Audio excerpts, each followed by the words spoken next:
the um, the Mhm. burden, right? It Right. went to, and instead of, if you're in a leadership role, Hmm. it comes with the good and the bad and the ugly, right? Of course. So you have to be able to say what's the real problem, Hmm. not whose fault is it. Right. I get you. That's something that the people who have a problem passing test, parents, that's what they doing. They point fingers because they Right. don't have the necessary skills, resources, or the proper education to figure out the problem, right? That's why we Okay. pay people more money. More money come more responsibilities, right? Okay. And it falls on you. So we're not concerned about whose fault is it, right? The Right. Not problem concerned. is that everybody should be concerned about one mission. Hmm. How do we fix it? Hmm. And like I told you before, and everything that I do, everything I say about problems, in order to fix it, somebody got to name it. Hmm. The truth got to be talked about first. Because Absolutely. if you dance around the truth, then you'll blow away the solution, right? You Hmm. cannot have a solution to a problem if you don't know the problem. If you're afraid to say it, and listen, the numbers are evident. Um, you know, people say, well, numbers can be misleading or they miscued. They can, but they're not that off.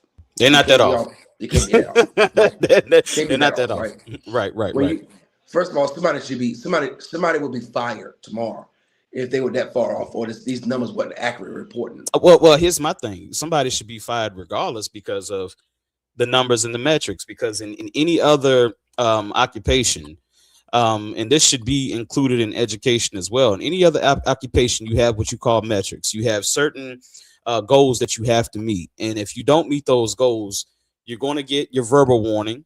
You may get a written warning a couple of times, and then after that written warning, you'll get fired. So, if we have an education system here in this city in Roanoke, Virginia, Yeah. that is failing its black students, and like I said, numbers scream.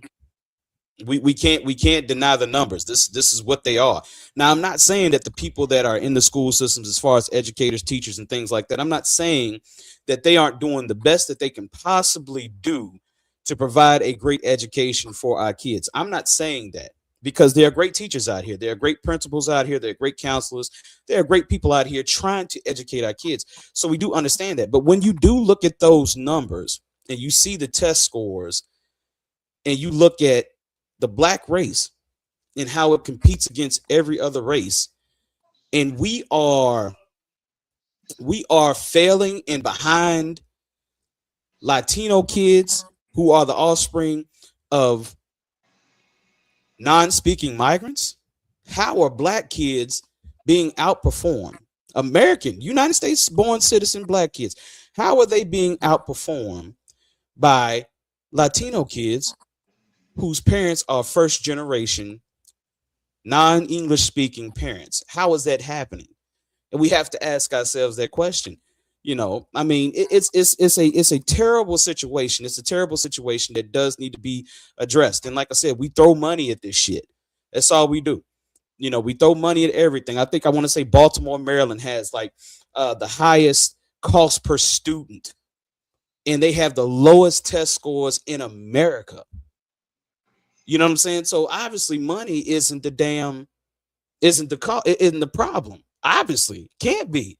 Because when you talk to these educators and you talk to these people about this problem, they say, well, the problem's starting at home. Okay, let's put a pin in that. The problem is starting at home. Okay, how do we fix home? What does home need to look like for our kids to learn in a calm, peaceful environment to where we're not being outperformed by every damn race in America? Because at this point, it looks pathetic. How do you suggest we fix that problem, Eugene? I think you gotta name it, man. I think people can't be afraid to understand um, that you need help, right? Hmm. Um, some parents don't autopilot, man. I mean, What do you mean by that? Break that down. You said some parents are on autopilot. What do you mean by that? So my kids had, and I'm not using myself as an example, but just to give you an example, Okay. my kids had exams this week, finals. Mhm. That night, the study guys might be around. Study guys were out at the table. I'm not gonna hold no cap. Lunch boxes is out beside the table. Laptop is out on the table. Right. Preparation is being done. Mm-hmm. Right. We're preparing to pass and dominate the SOS exams. Mm-hmm. So we're gonna study. We're gonna take what we learn. I'm gonna have flashcards. I have flashcards for them. Their mom is a 23-year educator, so the ability to how to teach and how to learn, kind of a cheat code for us. Mm-hmm. But the first part is the effort. Okay. Right. And autopilot looks like, all right, y'all got exams this week. And it ends. So let's just say a child, they're not going to choose the hard route every situation. They're not going to stop doing fun things to stop and say, I'm going to study and get my Chromebook out myself. They might not have the self-initiative to do it themselves. So we have to parent. Sometimes as parents, we choose the wrong things to compete with. We choose the wrong things to have pride about, right? We have pride about everything that we have. Sometimes we have pride. Sometimes we have pride about things that don't matter. It only matters to you, right? Okay. But outside of your house, it don't matter, right? Okay. So I would say that this is a joint effort. Whenever you are down 27%, right? And it takes me back. Let's stop for a second. I know it's a movie, but lean on me. Gotcha. Okay. Break it I down. think it was 27%. Actually. Might have been. All right. Might have been. But he showed you, they showed you the steps it took, right? He went to the lady's home. He said, we're not going to help her. We're going to help you find a job. Because that's where the foundation starts for you to be properly be able to be taught. You got to be in a mindset to be taught, right? So then teachers got to care. He called him in a what you call him. Are you doing extra? No. So that means you're on autopilot then. So nothing's going to be fixed. It's the definition of insanity. You can't do the same thing over and over again and expect different results. So something has to change effort-wise. He also attacked the people downtown, town hall meetings. He approached them and told them, y'all don't care about the kids, you only care about the titles. So it's a 3-tier program that he put in place. Yes, it's a movie, but it's how you solve problems. Okay. Because everybody, when scores are that low, it's not a one-person problem. It's not a one-person problem. No, sir. No, sir. Not that low. Right. If I tell you, I'm going to give you kids that majority of their parents are going to do the prep work at nighttime, the feeding them a good meal in the morning. Your kids didn't feel like SOS, Kevin. Let's hold on real quick. Let's say what's up to Melanie. How you doing, Melanie? And Melanie, how you doing? Yeah, just want to let you guys know that we're here and we're seeing your comments. So we'll definitely be speaking up. And what we're talking about right now is we're talking about mentorship, and we're also talking about some of these low test scores we're seeing nationwide, not just Roanoke City-wide, but nationwide, and how we can maybe address these problems. So kind of just sit back and chill. And like I said, we're definitely going to react to your comments here. Go ahead and say what you're saying, Eugene. Continue where you're going with that. So it's a 3-tier. Everybody got their hands on it, right? I told you earlier about certain things that happen in neighborhoods or whatever. Listen, everybody got their hand on this problem, right? Everybody's hands to be in the same pot to fix it, right? Here's the problem. Some people are shut down for so long. Now the numbers are speaking to that shutdown. Right. That's a generation. That's a generation. Something happened. Because it's not because of me. Because I know people, will say, well, whatever we say tonight, somebody will say something different tomorrow because they feel like they have a better answer, right? And that's fine, right? That's why we need to have a dialogue with. It's a 3-tier problem, so everybody can talk about the problem. And you got strategists and people who come in who solve problems, maybe outside consultants. You don't have to go out of town and get it. You got people who come from other businesses and step in bilateral, and I'm a problem solve this. I'm gonna have a person come in who's a perfectionist in education. We're gonna have to do this. How are we learning? What instructional specialists are we having? What have we? First of all, Have the people that need help with disabilities, are they being taken care of? Mm-hmm. Are they going to school afraid to get labeled with a learning disability and fight through something that's not real standard to them because they don't have the thinking process to go through it normally? There's Mm-hmm. so many things, there's so many layers we can go through, man. But I just think that first of all, it's possible because it can't. I can't say, I won't say it can't go any further down because it can, but hopefully it never does. But you got to be able to move needle somewhere. The 27 got to go at least 31, 32, but it's going to take a lot of people to do it, not just one. Okay, I got you. I got you. So when we say that, like I said, a lot of educators are saying that, it starts at home.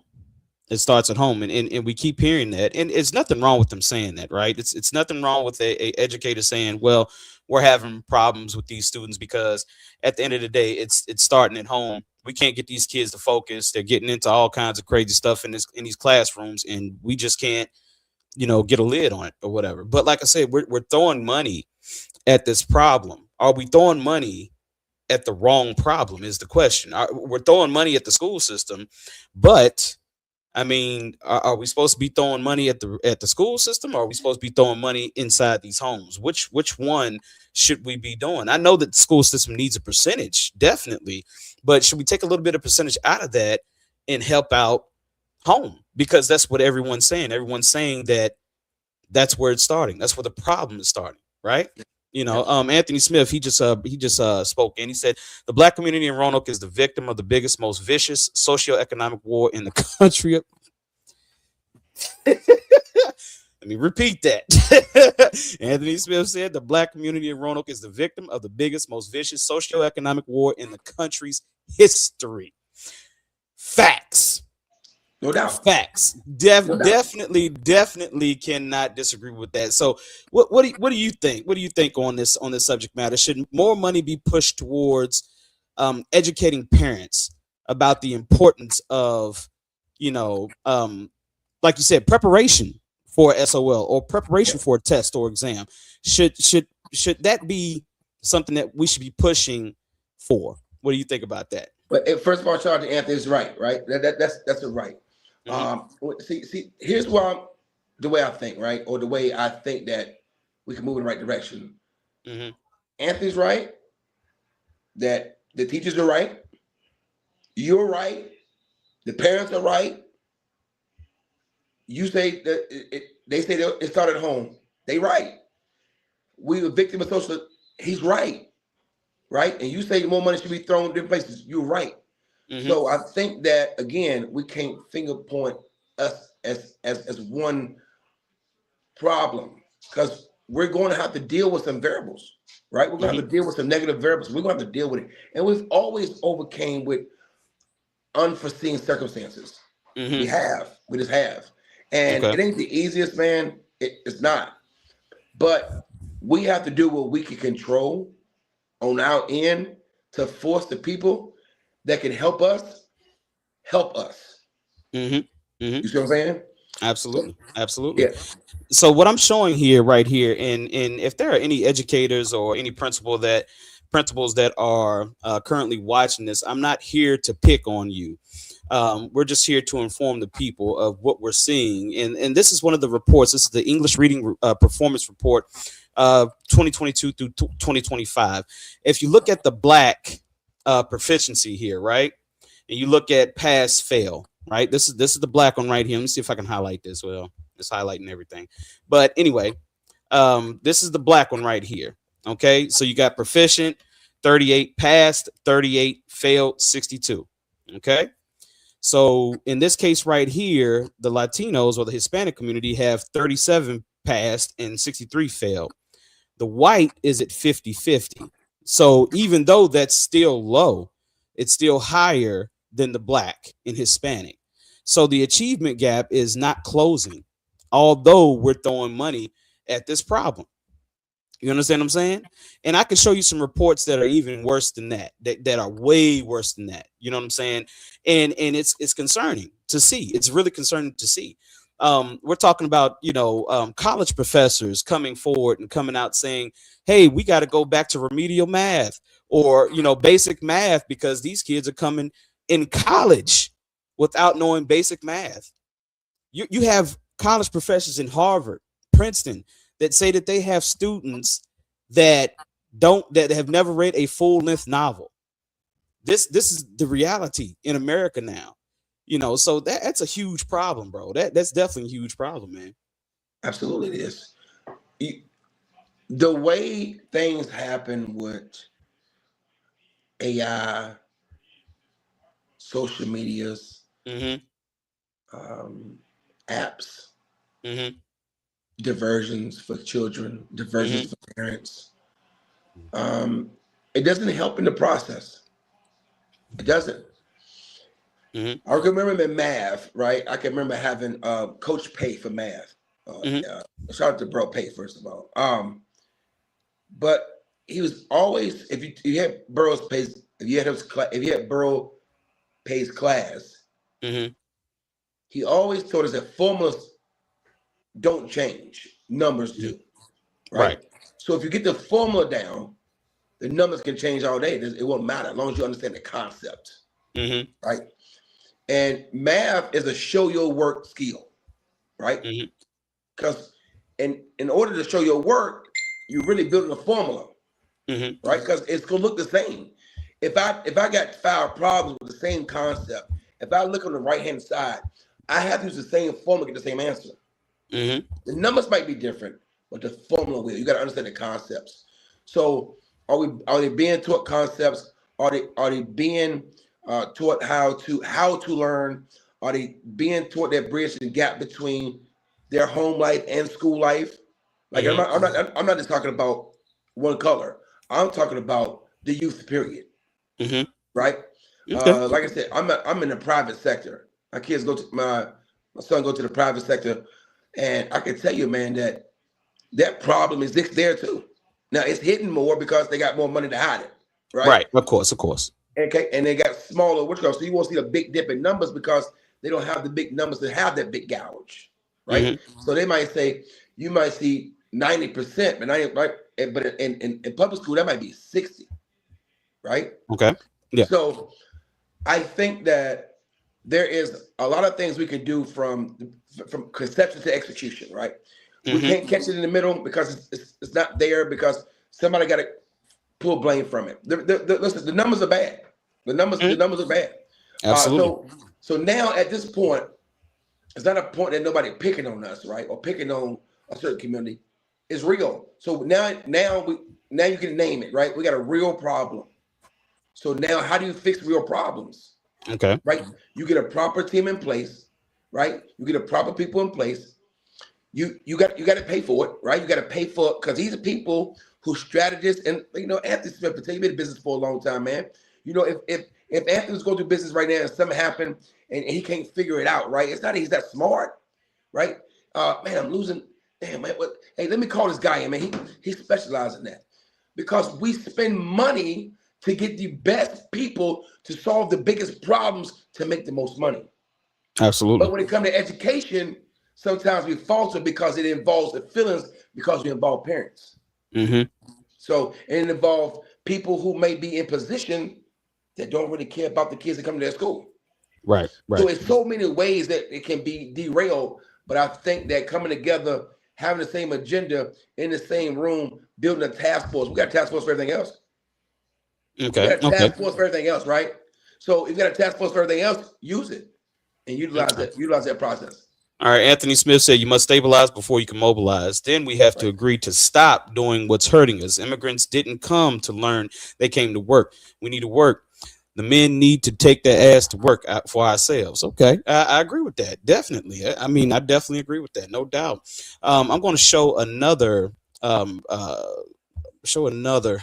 statistic right here for the people. And like I said, anybody watching this that's in Roanoke City and you're a principal or anything like that, or a teacher or educator, this isn't coming out here blaming you for these issues. This is just simply saying that, okay, we're having some problems and we need to figure out how to fix these things. Okay.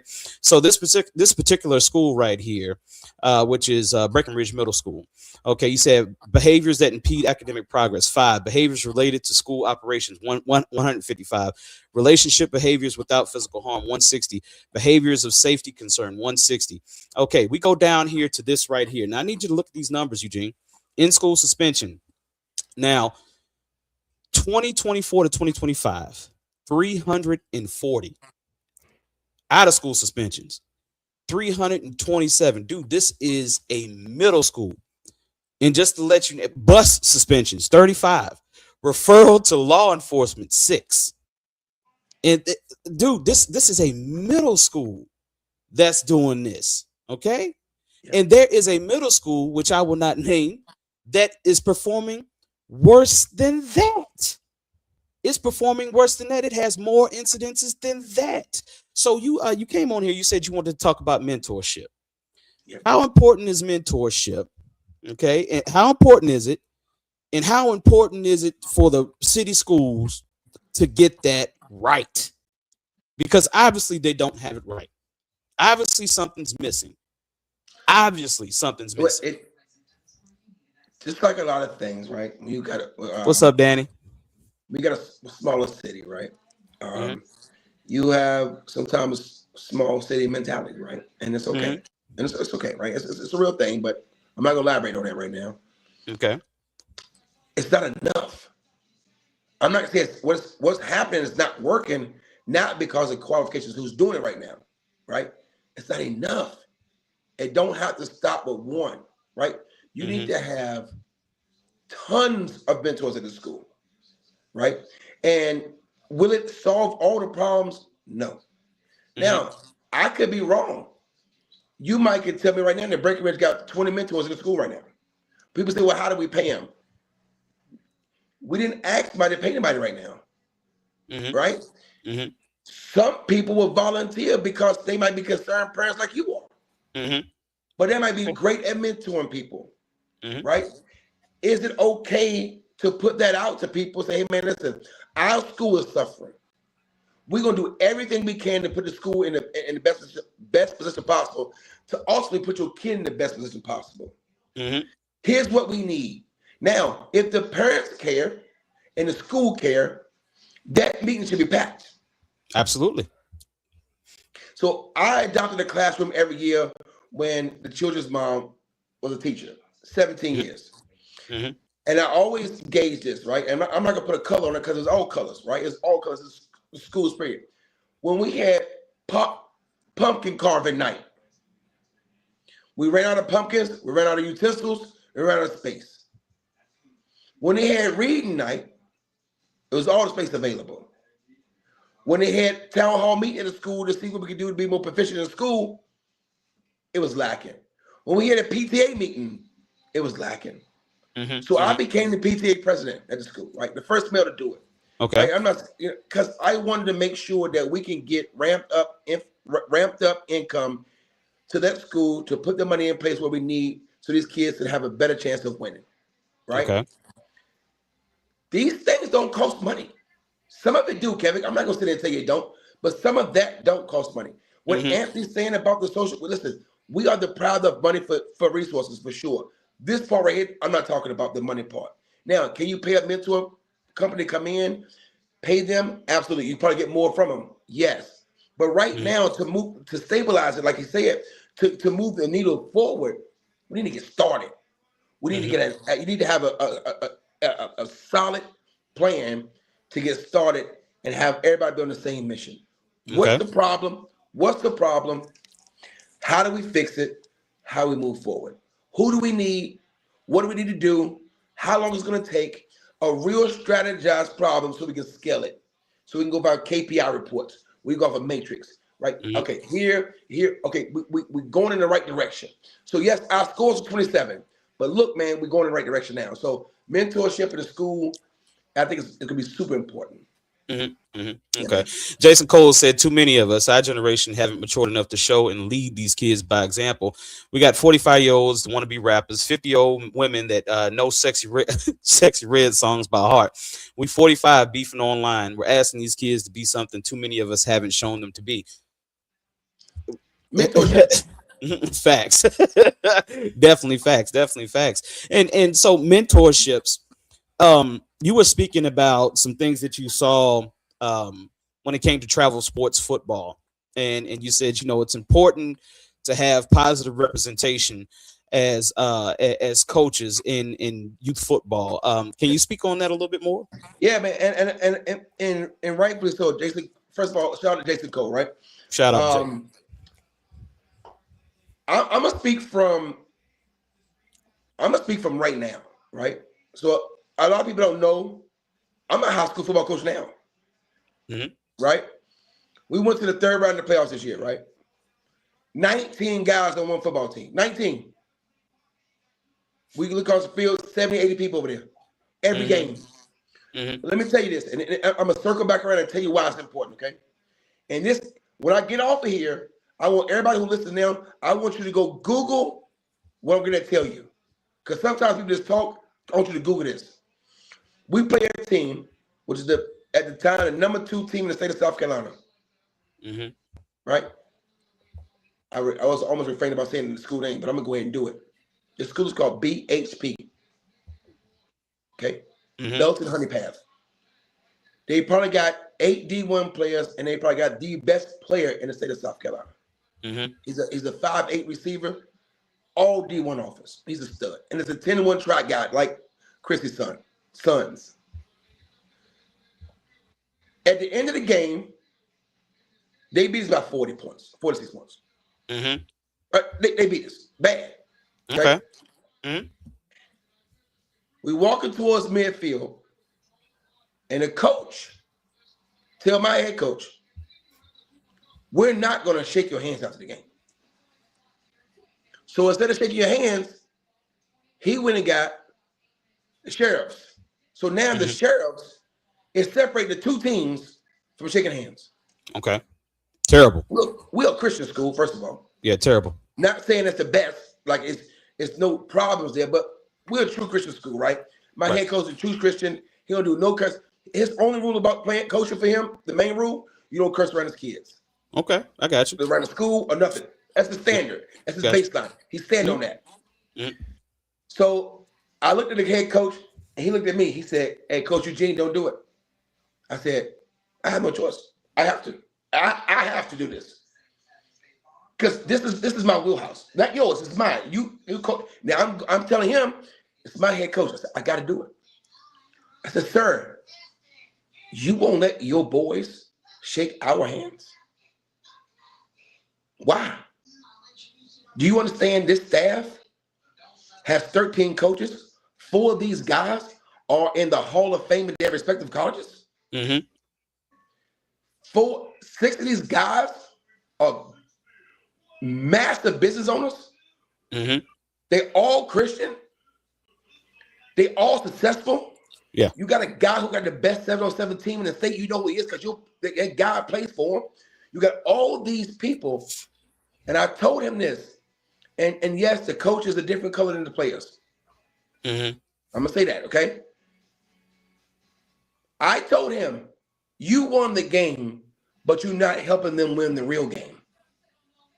Because you are supporting the propaganda that young African-American men worry about competition and competing instead of networking and collaborating. And this is how they network and collaborate. You're taking that access for them right now because you don't care about what happens after this game. When y'all season is over, theirs going to start. You can't be a young African-American male in Anderson County, South Carolina, which is one of the worst counties in South Carolina. You can't be them young men out there. You can't do that because you're not them, right? In order to support that, you need to get all the help you can get, all the mentorship you can get. So I told him it's in the middle of the football field. Do you know about 25 of his players came, hey man, no, we shaking hands, man. Hey coach, Hey man, can we shake your hand, man? I said, man, of course you can, man. Of course y'all can.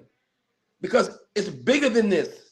Football is the biggest, excuse me, let's not fast other sports. Football is a huge unity sport that teaches you so much besides the game of football. How to work as a team, how to overcome objections, how to go through adversity. But it teaches you how to collaborate and win, right? Mhm. So why don't you win on a bigger scale and let your kids meet other people, successful adults besides yourself? Mhm. We're not in competition to see what child like who's the most. Mhm. We in a competition to see who can help that child the most. Because if we all challenge ourselves that way, the kids will get the most education out of it. They'll get the most mentorship out of it. They'll Right. get the most guidance out of it. Because we try to compete about who can give the most, who can support the most. Guess what? If me, you, 13 other guys start doing the same thing, 14, 20 guys, oh man, I gotta do it. Listen to me. Then we gotta learn to collaborate. We gotta have one mission. You got a specialty, Kevin. I don't have. Mhm. I got something you don't have. Anthony Mhm. Smith got something we both don't have. Jason Cole might have something we don't have. Derek Rubin got something we don't have. Warren Hankins, Marvin Fields. Mhm. A lot of people that's doing work right now got different skills. So why don't we have an opportunity to utilize it? Right? Right. And that's Right. only one part, but it's a huge part. So I think Mhm. mentorship is one of the biggest parts of growth that you ever can have. Okay. That's what I Okay. believe. All right. See that Rodney Dickinson. What's going on? What's Coach going on, what's going Coach? on? Coach. He said the schools are not designed to solve all the city's social problems. Very true. Parents have to take a large role in their children's education, and we have children raising children. Unfortunately, that is a big truth. Going back to what Anthony Smith was saying earlier in this right here, and for the people who have joined, what we're talking about is we're talking about two things. We're talking about mentorship and the importance of mentorships, and we're also talking about schools failing test scores, not just specifically for Roanoke City, but also nationwide. They're falling nationwide, but we're going to talk a little bit more about Roanoke City because that's where we're at. But yeah, we're talking about all these issues that we're having. I'm going to show you another set of data right here. This right here, and I'm going to let you guess what school this is right here. It says behaviors that impede academic progress, 67. Behaviors related to school operations, 782. Relationship behaviors without physical harm, 327. Behaviors of safety concern, 259. Behaviors that endanger the health, safety, or welfare of self or others, 80. All right, so we're going to go to the next category here, in school suspensions, 365. Out of school suspension, Jesus Christ, 2023, 2024, 814, 672 this year. Referred to law enforcement, 25. Bus suspension, 40. What school do you think this is in Roanoke City? What school do you think it is in Roanoke City? North side. I don't know. Patrick Henry. That's Patrick Henry. That's Patrick Henry, bro. So when you're looking at those problems, I mean, and like I said, going back to what Anthony Smith said, Anthony Smith made a great point. He said that we are going through insane socioeconomic obstacles here in Roanoke. The opportunities just are not there. They are not there. The job market is god awful. And the business opportunities, to me, it looks like the Latinos are making a way, but blacks aren't. I read on I guess, I use AI. Google Gemini is my friend.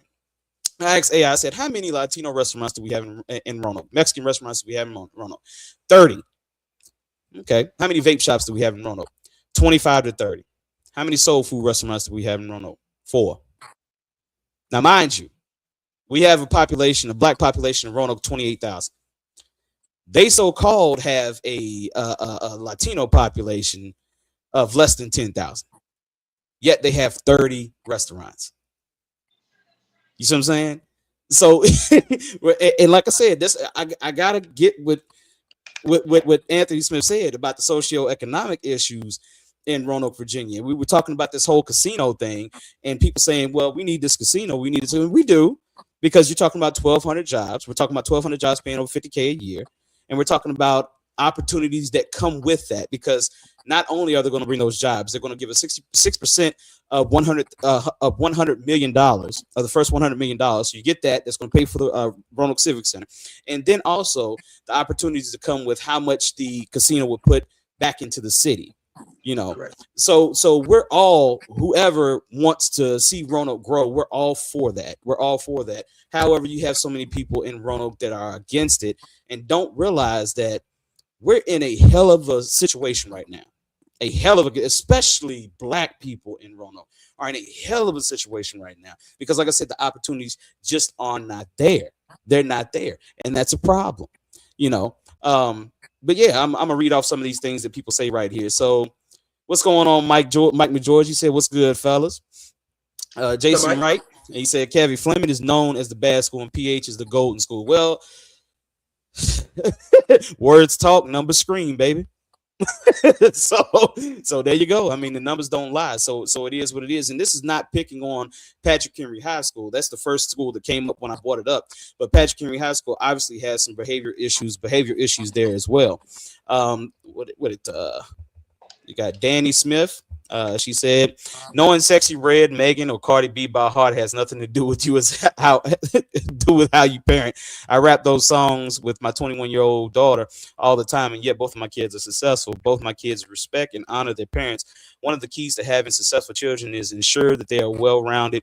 What I noticed while teaching in Charlotte was the kids didn't go outside. They didn't participate in team activities. We allow online to be their life, which is definitely true.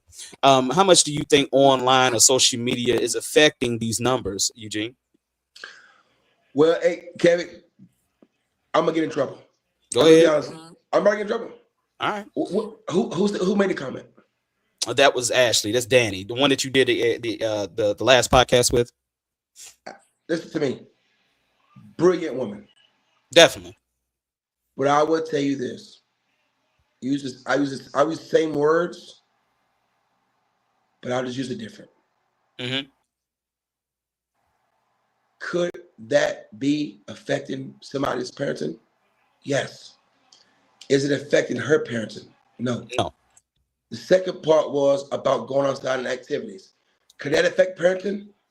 Yes. It might not affect mine.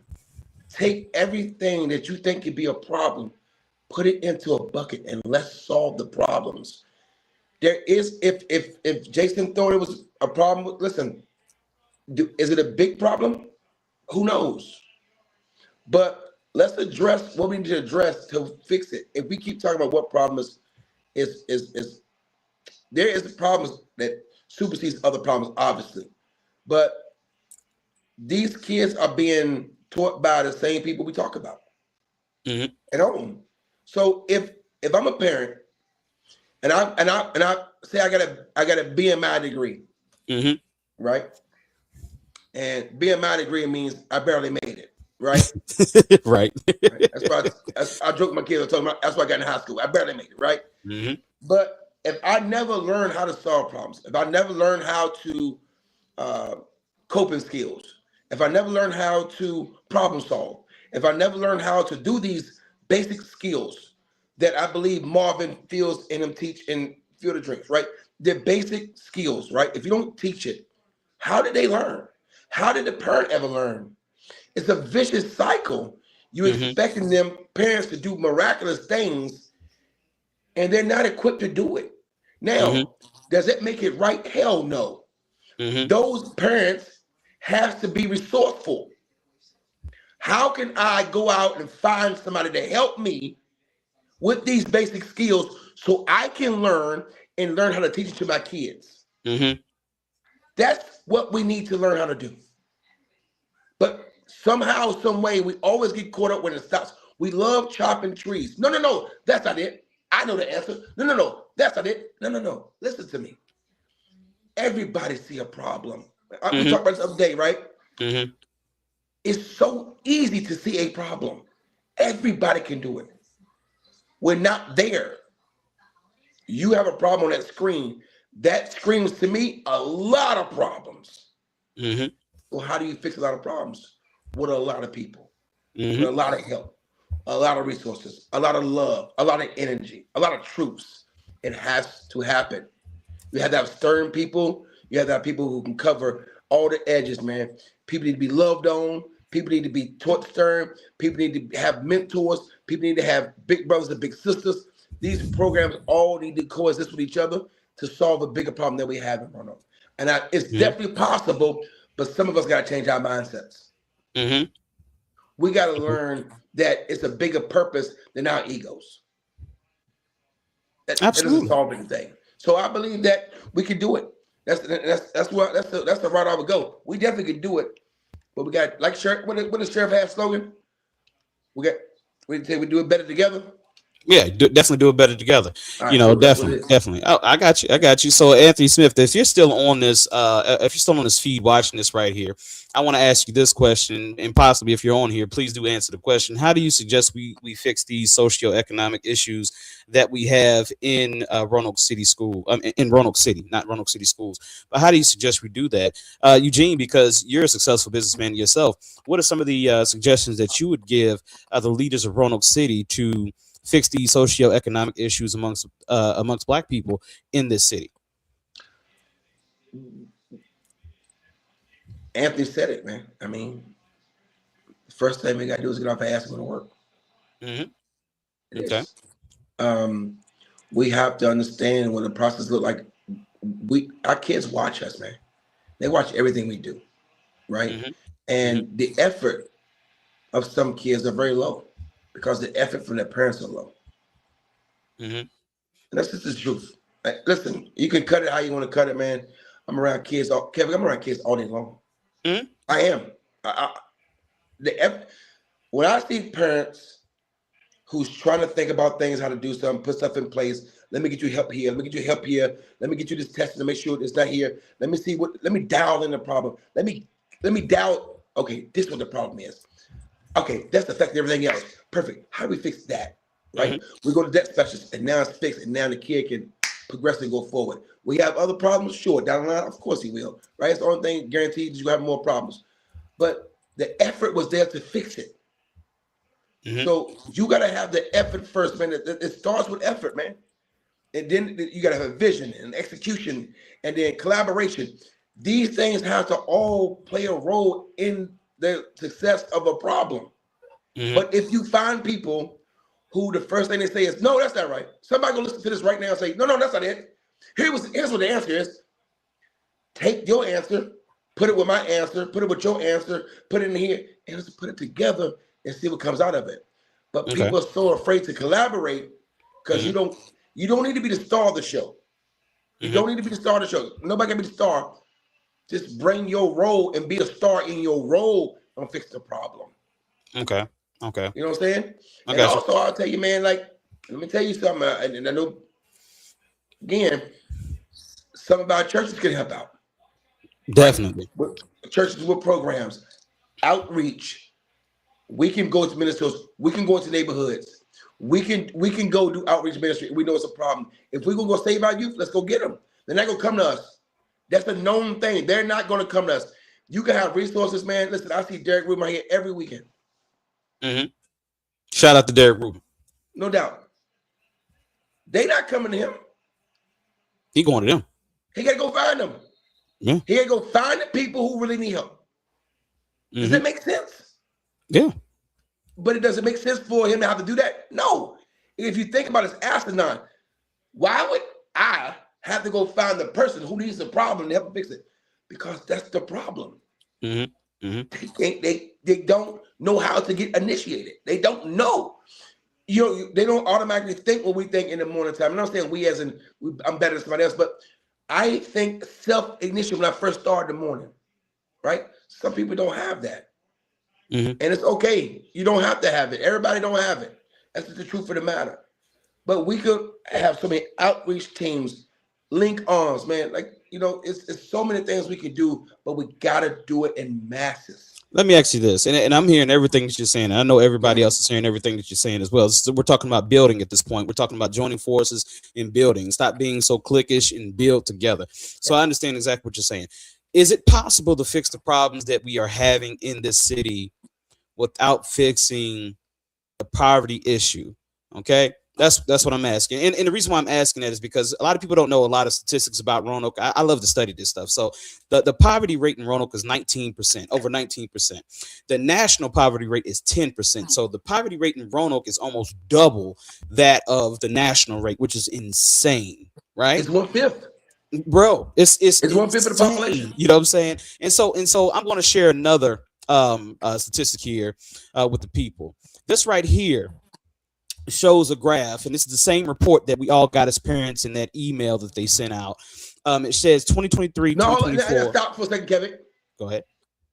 You just prefaced that, right? Okay, yeah. Why? Because you know some parents didn't read it. I know a lot of parents didn't read it. That's why I'm bringing it up. But the information was given, right? Right, the information was given. Absolutely. So why do you have to go back and do it now? Absolutely. This Absolutely. Is what I'm But talking about. like I said, 2023, 2024 per pupil spending in Roanoke, Virginia, the division, $16,364 per pupil is being spent. Statewide, it's at $15,286. So we're outspending the state per pupil.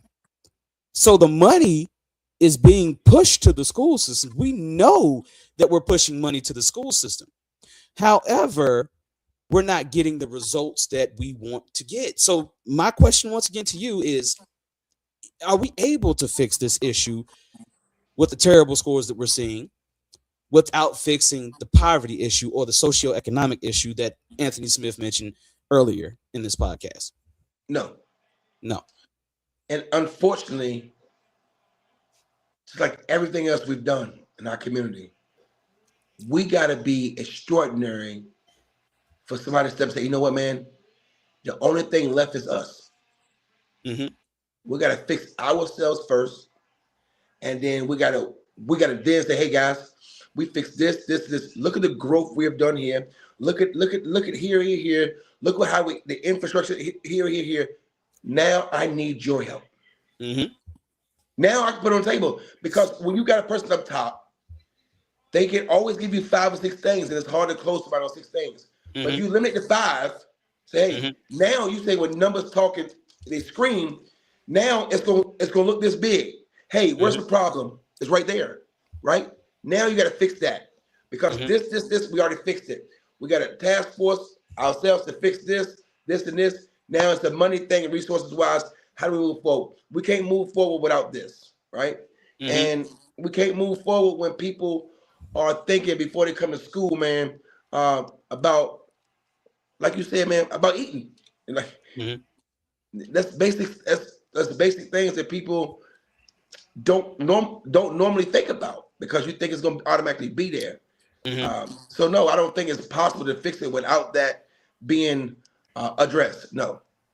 Yeah, I mean, to let you know the numbers on that. 75% of Roanoke City Public School students are economically disadvantaged. They're coming from economically disadvantaged families.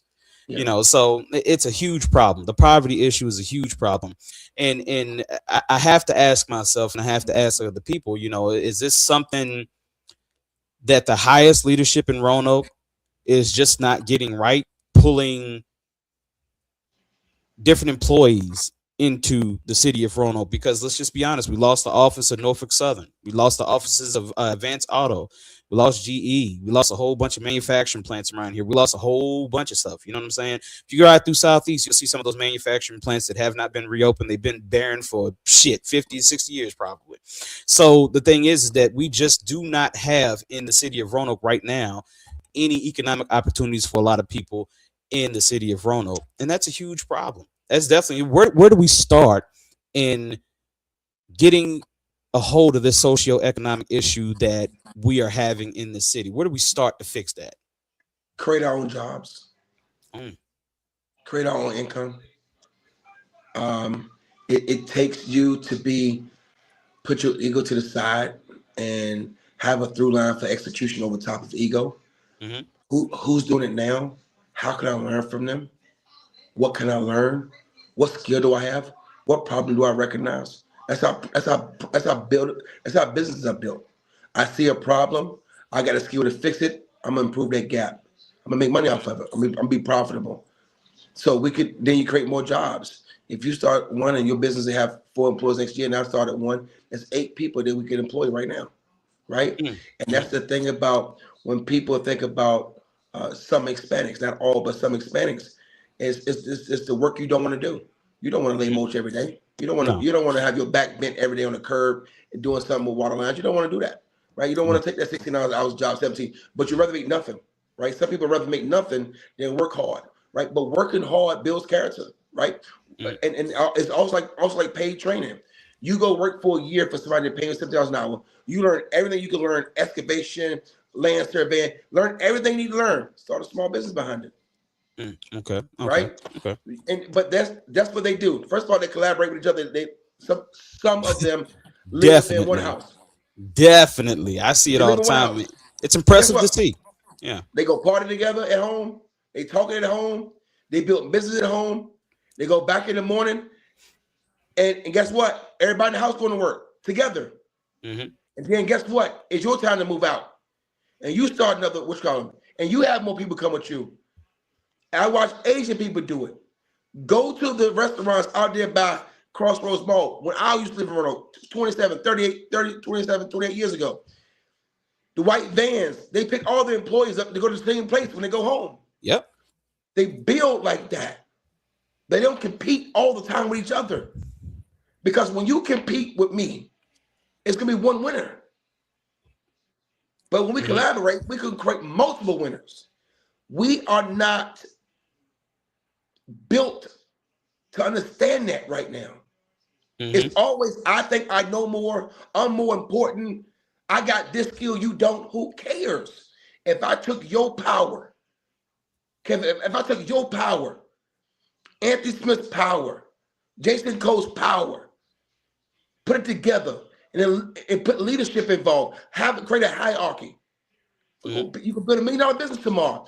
But beyond that, you can create 12 to 25 to 30 jobs. People say, well, how you know? I've done it. Yeah, you have. So I've done it. So I'm not telling you something, I'm guessing. It works. I'm not saying I'm better than nobody. That's old, man. Stop. That's garbage. It works. You need to start. And I'm not in the business of you start a business and not have a plan and don't have a vision. I'm not saying that. I'm not saying go. It's not easy. First of all, it's not for the faint of heart, right? Definitely. It's going to test your man. It's going to test your manhood, your womanhood. You're going to test the fortitude, your drive, how much you really want it. It's going to test your education, resource. You're the person. There is no person tomorrow say, okay, when I wake up in the morning, Kevin, I can't go out and say, hey man, somebody need to. No, I am the somebody. Mm-hmm. You need to go fix it. Now, when I do that, Kevin, and when you come on board, I can teach you from conception to execution. Hey, Kevin, here's my standards. Here's my baseline. Here's what I accept and what I won't accept. Here's what I expect from you. I'm expecting you to win and dominate. If you're not in that field, I don't want you working with me. Because my company needs to be dominant. Mm-hmm. And then you create, guess what happened, Kevin? When you go home, you might have had that dominant attitude last week because you didn't think it was possible.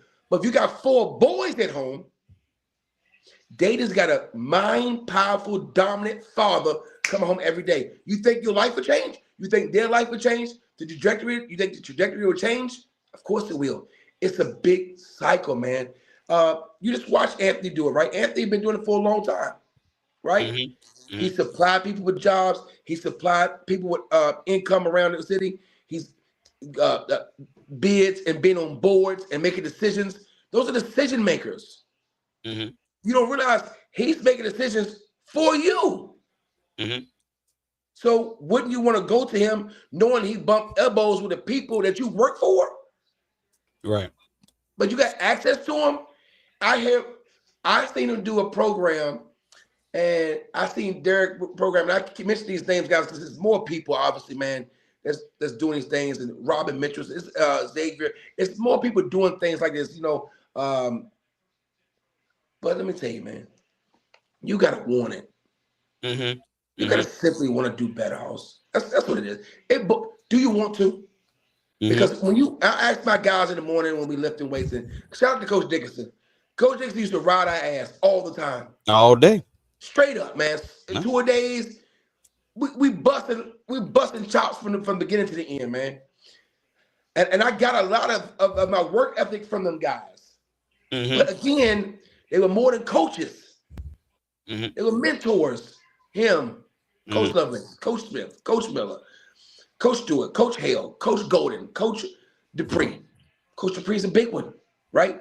But you learn that mentorship at work. I tell my guys in the morning, simple. If you can do more, then do more. Because you can get more from it. Absolutely. Don't Absolutely. do the bare minimum. Don't be afraid to get exhausted. Don't be afraid to be great. Mm-hmm. It comes with a lot of responsibilities. And I'm telling you guys, I will put my name on the hat. I do a class every day from 8:15 to 9:15. You know how much I charge people, man? Go ahead. 0. Mm-hmm. And people want to pull my card. I got 7 guys in this class that's making a ball 52,000. Ain't a single one of them over 24. Mm. But you know what though? They're strangers to me. Mm-hmm. They Mm-hmm. listen. I got you. They get the results because they believe me. I got you. Somebody, you know what I'm saying? And just listen. Do you? So do you feel like what you're talking about is you're talking about building businesses, being an entrepreneur, and creating your own jobs? Do you think that's more important in the situation that we're in Roanoke? Do you think that's more important than starting up a nonprofit and just basically putting a Band-Aid on the problem? Because we have to admit at this point, because of the socioeconomic issues that we are having in the city, that when it comes to, and I'm not coming down on, you know, nonprofits or anything like that who feel like they need to go out here and help in the city a certain way. Don't think that I'm saying that. What I'm saying is that stuff is basically putting a Band-Aid on a much more significant issue. Should we be more gung-ho about going after unifying and building together and building our own opportunities together? Like Anthony Smith said, get off your ass and start working. Basically, is that more important than the nonprofit organizations? I know they have their place, but what I'm saying is that if you were to put them in numeric position, would you have making your economic opportunities before your nonprofit? I think one feeds to the other. Mm-hmm. I think they both equals important. And what we might consider a Band-Aid might be somebody's savior date, or might be somebody's day of change. Mm-hmm. That's work that always need to be done, because you're going to have that percentage of people who need an extra pill of strength all the time. Mm-hmm. And you also need the people that is looking to be entrepreneur minded to collaborate with people now who's doing businesses, and I think that's equally as important as well. Mm-hmm. And so I think they kind of tie together. Your nonprofit, just like the schools right now. You think about the 2 schools, right? And I always look at this when I look, of course I went to Fleming, you went to Fleming. Mm-hmm. Our electives, right? Our hands-on electives. Let's just talk about that for a second. You got shop class. I'm old now, so you had shop class. You had, I'm pretty sure they got auto mechanic there right now. And it's hands-on things, and they are actually teaching you to be a great employee. They're teaching you skills to have they teach you a skill to earn a trade. Mm-hmm. Well, when I got involved with the school system in Virginia Beach, and the closer you get to the ocean, it's more money there. They also had those classes, but they put a spin on it. The class is called Life. So they teach you how to be an entrepreneur. They teach you how to read books. They teach you how to do quick books, how to do employee taxes. They teach you how to employ leadership. I don't know if our schools are learning the ability to lead. Leadership does not come to everyone. It just don't, man. Mm-hmm. But everybody can be in the rim in the line of leadership, right? But is it being taught? Is it been taught? Are we being taught to be an employer or an employee? Right. Right. I think that's super important because some of us had to go learn it on our own. Mhm. Simply by and listen, you know how many bruises I got on my head, man, on my face from learning how to do things, some things on my own and trying to trials and just figure it out, man. And but I wanted to. Like I wanted to. So for me, to be able to go back and you have a team like Scott Terry's and Anthony Smith's and um, people who started businesses, Marvin Fields. It's, these guys can not teach you what they do for a living, but it's the entrepreneur side of it, as far as the leadership of it. How do I structure the business? Where do I start at? How do I get an EIN number?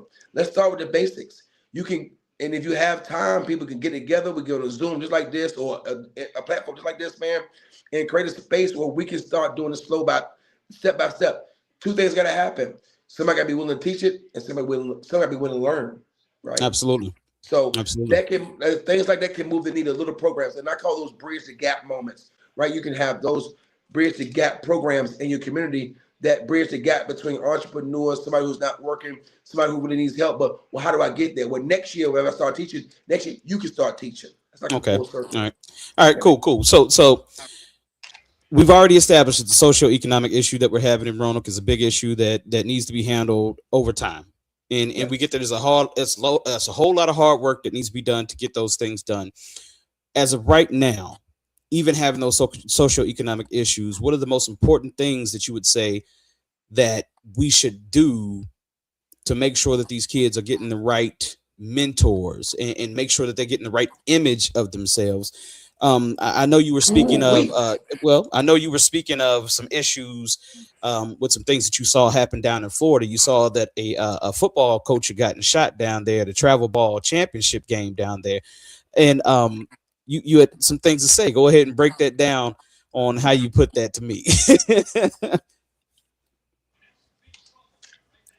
I speak from a national standpoint. Because what happens in Florida, I live in South Carolina. I also lived in Virginia Beach. I'm affiliated with Roanoke. So whenever you got a common problem, that means it's a problem.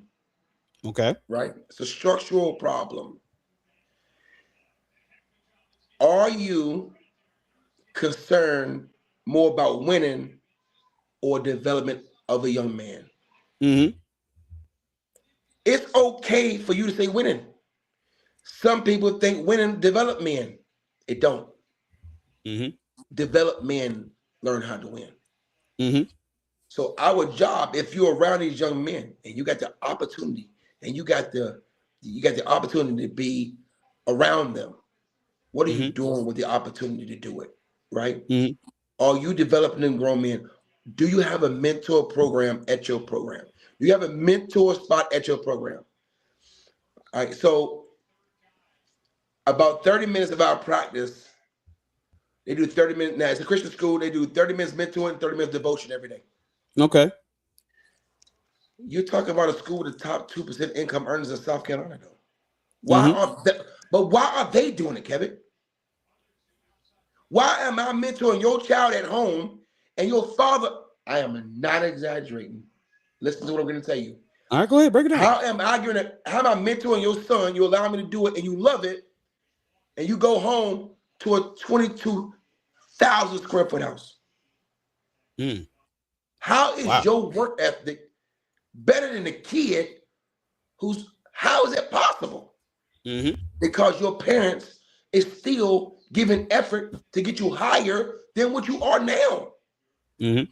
So you got to be available for somebody to come in and mentor. Listen, everybody doesn't put mentor on top of things. So it's okay if you don't, right? So I use, for example, because the people going to tell me they might not be important. So let's break it down for a second. Northside High School, I just seen Freddie Bumpsy put on there. He was hired by Northside High School. Mentor life coach. It works. It's needed. It's development. It's putting everybody in position who has a skill so the team can win on, before the game, After school, before school. Post graduation, during school. For a long time, our number said it's filled up in ninth grade, and those same ninth graders would drop off 30% by the time they get to 12th grade. Right? Was that problem ever addressed? We need to go back and look at it. Right? That's why they built smaller schools. Because what they're telling you is those kids who start ninth grade won't make it to 12th grade. They telling you that by doing that. I remember one time we had 780 ninth graders. No annexes was built, no nothing, because the studies showed that they won't make it to the 12th grade. When you're good in sports or you play in sports, and I say this, I'm gonna say this again. And if you look at my story on there on Facebook, I posted Coach Miller, and I put a broken heart. And the song I had playing was The GOAT. He was the best coach I ever had in my life, but he was the best mentor that ever breathed. Amen to He that. led by example. He was real stern. He didn't take your way. He used his way. He didn't change his way because of your feelings. He got the best results. So don't tell me it don't work, because I know it does. When me and Derek Rubin, we talked the other day, and everybody who listens to this who played football, and if you didn't, he took everybody in the hallways anyway. He knew your parents, my parents. It was generational for him. It was like a one-man band. The only thing I can tell you is he didn't have something where he can pass it on to people and tell them, hey, how are you doing this, or what are you doing? He used his charisma, he used his personality, he used his strength, he used everything he had to make a difference. And he made, man, listen, sometimes I still get angry because I don't have a chance to talk to him. But do we have that now? Those coaches we had. But when you was good in school or you played sports, guess what happened? You got an opportunity to have 10 mentors in your life. That the guy who don't play sports don't have it. That's true. You won't rub elbows with Coach Travis Allen, who owned his own lawn care business for 30 years. You don't know what it is to see him come off his own tractor, his own Z-Turner 30 years ago. Shoes dirty, but he gives us our time, his time to us for a stipend or probably nothing. But you didn't see that. Well, what do you see now? What do you see now in coaches? Listen, I see an incomplete staff. Mm-hmm. I say that. I'm not going to jump on the fact that the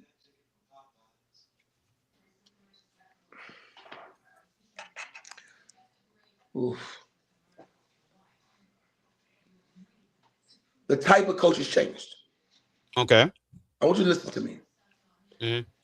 First of all, if you got a poverty problem,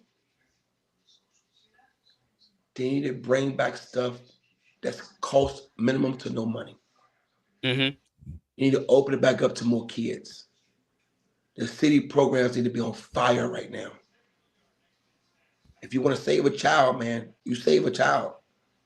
If parents can't pay $300, $400, $500, $600 for a travel team, their kids are gonna do nothing. Now I don't know what to do with my child at home. Is it? The people say, well, that's their fault. Is it? Some people don't care about community problems because it won't affect them either way. They don't think it will, but it does. Your kids go to school with them. Yeah. Yeah. Why would you want your son to go to school with another young man who out here playing chicken every day with nothing to lose? Why? The saying is, if a village doesn't embrace a boy will come back to burn the village down. Of course. So yeah, and it's true. So that's how it works. So I would tell all you sports. I'm not talking about Roanoke, Virginia, right? I don't just talk about Roanoke. I talk about problems because if it's a Roanoke problem, then that means Florida won't have the problem. Mm-hmm. If I was talking about a Roanoke problem, then South Carolina won't have the problem. Absolutely, this is a nationwide problem. We've seen coaches get shot at tournaments and in games. It's like almost all the time now. The winning is more important than development. And it's okay. You can listen, I'm gonna talk on both sides. You can stay that way. You need to go be resourceful and add a person to mentor your team. Mm-hmm. Give them 15, 20 minutes. Let's talk about something different. Your drive is about winning. You need that as a head coach. You need that as a defense coordinator. You need somebody to be like that. That's fine. I'm not saying you're not doing a great job. I'm saying add to your staff. And there's some men who would do it for free. Just go ask them. Don't be afraid to let these men in front of your kids as positive role models, and all they see is you.